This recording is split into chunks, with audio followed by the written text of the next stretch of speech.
Olá, seja bem-vindo a Conversas Cristãs, um pequeno espaço de comentário das notícias do ponto de vista de um cristão bíblico que procura olhar através da cosmovisão cristã, fazendo uma ligação com aquilo que a Palavra de Deus nos ensina.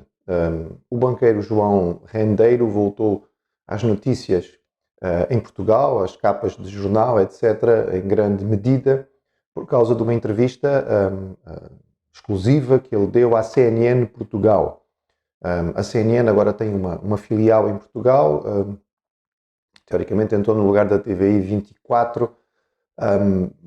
Não, eu sei que há uma grande expectativa, porque a CNN passou a ser, de certo modo, um marco em termos de jornalismo a nível mundial, mas quem acompanha sabe que a CNN hoje é essencialmente uma cadeia ideológica de notícias, e quando falamos em ideologia estamos a pensar essencialmente no que é a ideologia de esquerda, e as ideias que têm a ver com o liberalismo político e social que nós vamos encontrando. João Rendeiro deu uma entrevista particular à CNN, algumas coisas chamaram a atenção nesta entrevista e acabam por chamar a atenção para qualquer cristão bíblico daquilo que se passou.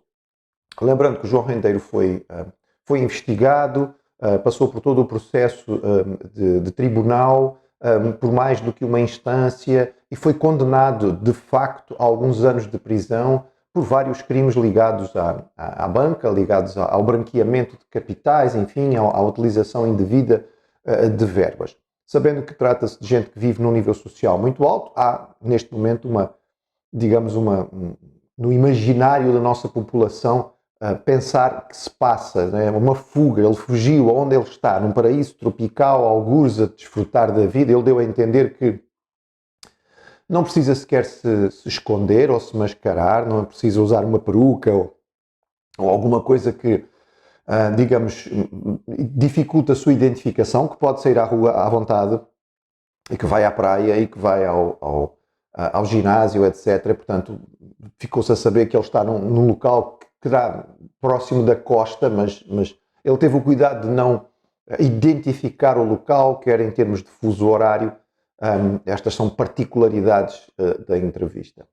O que chama a atenção, digamos, o grosso desta entrevista, é a continuação da posição dele de que não cometeu crime absolutamente nenhum, foi maltratado pela justiça, toda a investigação que foi feita foi errada, não concorda em absoluto com aquilo que foi decidido.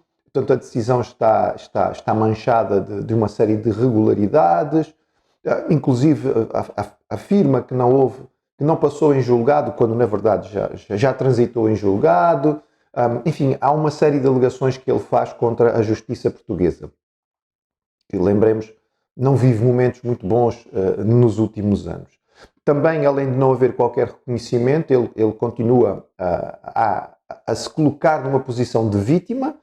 E como tal, ele então faz dois pedidos que provavelmente chamaram e despertaram curiosidade de quem ouviu, ou pode até ter surpreendido quem ouviu. Por um lado, ele afirma categoricamente que não vai voltar a Portugal a não ser que tenha um indulto presidencial, e deste modo lança, de certo modo, um pedido de perdão presidencial ao Presidente. O Presidente Marcelo já respondeu, dizendo que estaria fora de prazo. Foi uma resposta também que deixou-nos assim um pouco confusos, como se fosse num bom prazo, teria sido dado. Essa é a pergunta que se faz. Afinal, respeitamos as decisões da Justiça ou não? E também mais, ele exige uma indenização ao Estado português no campo dos 30 milhões de euros. Quando se confirma que, de facto, um indivíduo foi injustiçado, pode haver lugar a uma indenização. 30 milhões é completamente absurdo, não é? Há não muito tempo viu-se um indivíduo que foi libertado nos Estados Unidos depois de décadas de cadeia por um crime que ele não cometeu, e a indenização que ele recebeu nem chegou a $1 milhão. Portanto, 30 milhões é realmente uma loucura no que diz respeito a este pedido. É só um número lançado para o ar, porque evidentemente não há verdadeira expectativa, penso eu, de conseguir nada. Tanto faz pedir 3 mil ou 30 milhões, que é exatamente a mesma coisa. Pessoas que estão acostumadas a falar em milhões, como nós falamos em moedas para comprar o café. A entrevista toda não levanta propriamente grandes surpresas nem novidades. Ela é a reação natural do homem pecador. Quando olhamos para a Bíblia e entendemos que o grande problema da humanidade é um só, é o facto de estar separada de Deus. Porque, crendo nós biblicamente que existe um Criador e que nós fomos feitos com um propósito, este propósito passa estreitamente pela ligação com o Criador. E quando ficamos separados dele, ficamos separados da fonte. A fonte do quê? A fonte de forças, a fonte de energia, a fonte da paz, a fonte da alegria, a fonte do propósito, da convicção, a fonte destas coisas todas que fazem falta hoje em dia ao homem, que depois tenta, através de pílulas e estratégias e filosofias, resolver o seu interior sem conseguir. O homem naturalmente não reconhece os seus pecados. Ninguém gosta de ter os seus pecados apresentados. Nenhum de nós. Eu não gosto. Você que está a ouvir não gosta. Nenhum de nós gosta. É desagradável quando alguém nos aponta os nossos erros. E a nossa primeira reação natural e instintiva da nossa natureza humana, hoje contaminada pelo próprio pecado, é negar. Isto não é novidade. Isto começa com Adão. Adão, o que fizeste? Ó Senhor, não fui eu. Foi a mulher que tu me deste.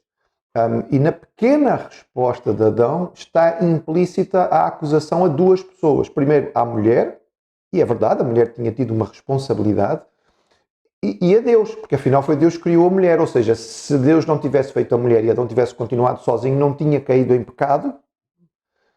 Ele deixa implícita esta desculpa. Ou seja, Deus é culpado em última instância, e é sempre aí que o homem pecador vai chegar. No fundo, sempre a culpa é de Deus.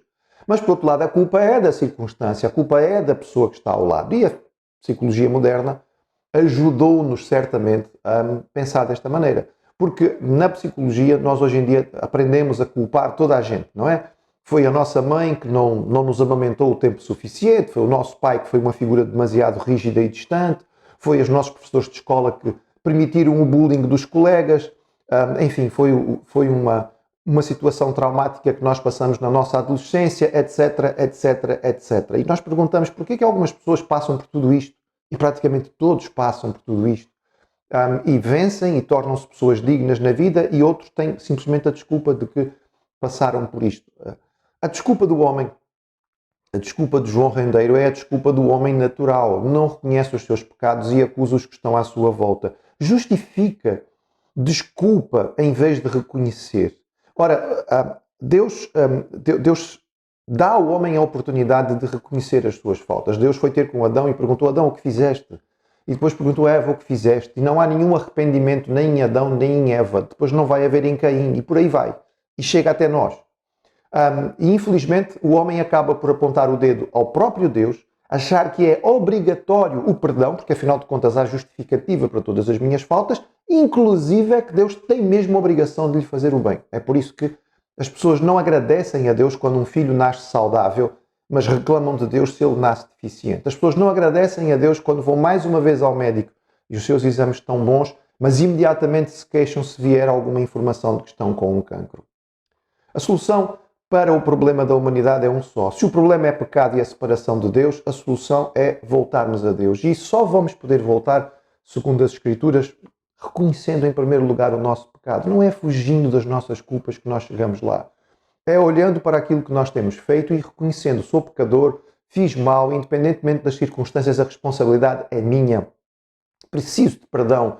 Não há base para este perdão, eu não mereço este perdão, mas eu preciso. E então, arrependidos, reconhecendo a nossa situação, nós clamamos a Deus. E a Bíblia diz que Deus sempre atende ao pecador verdadeiramente contrito, porque através de Jesus ele providenciou o meio do nosso perdão. Aquilo que nós não podemos fazer, Jesus fez por nós. E a grande mensagem do Evangelho, boa nova, é que você e eu não precisamos pagar os nossos pecados porque Jesus pagou.